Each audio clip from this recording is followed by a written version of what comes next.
Human behavior is never as simple as it appears. When we look at another person from the outside, what we usually see are only fragments.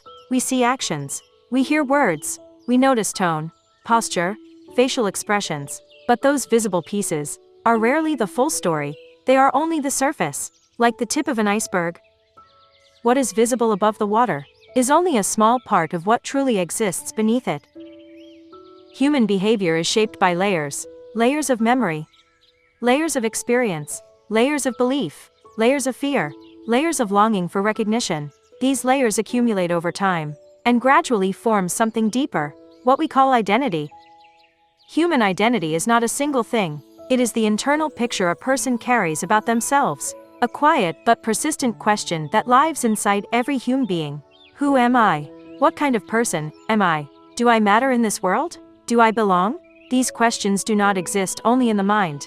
They are shaped by society. Family influences them. Culture shapes them. Religion gives them meaning. Law defines boundaries around them. History leaves marks upon them. Identity therefore becomes a meeting point between the individual and the society they live in. When the subject of gender enters this conversation, the complexity becomes even more visible. From a biological perspective, human beings are born with physical structures, male and female. These biological categories are defined by physical anatomy, reproductive systems, hormones, and chromosomes. This biological framework has long been the scientific basis for understanding how human life begins. It describes what is often referred to as biological sex. But human life does not exist solely within biology. Humans live inside societies, and societies interpret reality. Culture interprets, language interprets, history interprets. Because of this, gender has come to be discussed in several different ways. Some people view gender strictly through biological structure. Some view gender through psychological identity. Some understand gender as a social role. Others see gender as a personal identity that may not always align with biological origin. When these frameworks collide, social tension emerges, not necessarily because people wish to harm one another, but because they are speaking from different foundations. One person speaks from biology, another from identity, another from social rights, another from traditional cultural norms. The word gender begins to carry multiple meanings at once. When meanings diverge, disagreement becomes inevitable. One of the most visible arenas where this disagreement appears is the question of legal recognition.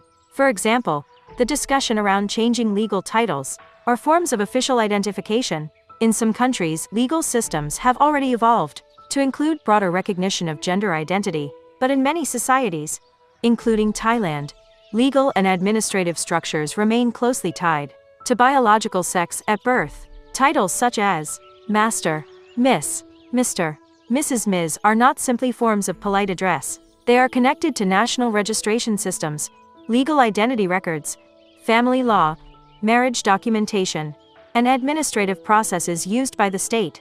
This means that changing something as small as a title is not merely a linguistic adjustment. It touches an entire legal infrastructure. When people advocate for change, they may focus on dignity and recognition. When institutions hesitate, they may be considering legal coherence, administrative stability, or broader societal readiness. Both sides often feel deeply justified, and this is where society must pause. Because the real danger does not lie in disagreement. The real danger lies in what disagreement turns into. In the age of social media, complex issues are often reduced to emotional conflict.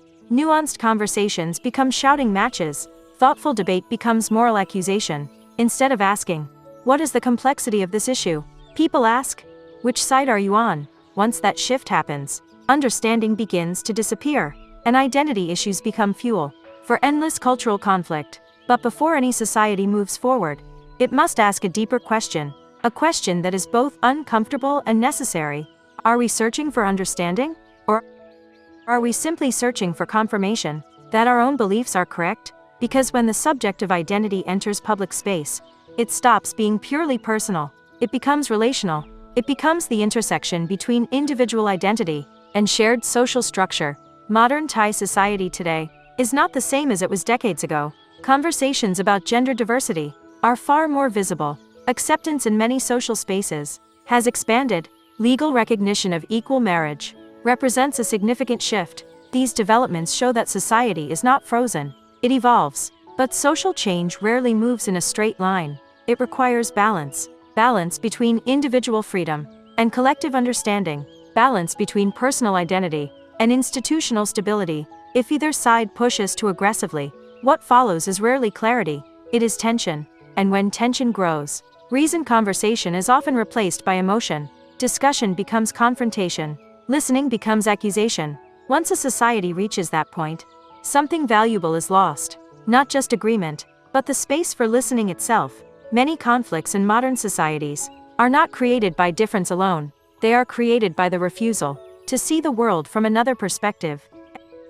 Everyone wants to be understood, but very few people are willing to understand others. When that pattern repeats, even issues that deserve careful discussion become battlegrounds. Yet a strong society is not one where everyone thinks the same, it is one where people can live together, despite thinking differently. The subject of human identity is delicate, because it touches dignity, it touches self-perception, it touches deeply personal experiences. At the same time, it also intersects with law, social systems, and institutions that millions of people rely upon. Conversations about identity therefore require responsibility, not for the purpose of winning, but for the purpose of coexistence. Sometimes the loudest voice in a society is not the most constructive one. Sometimes the voice that matters most is the one calm enough to listen, because in the end, no matter how we define ourselves, no matter what beliefs we carry, we all still live inside the same society, and societies do not survive because everyone is identical, they survive because people learn how to live together without destroying one another. Perhaps that is the most important lesson in a world filled with diversity. You are listening to สถานีหยุดพักคลายเหนื่อย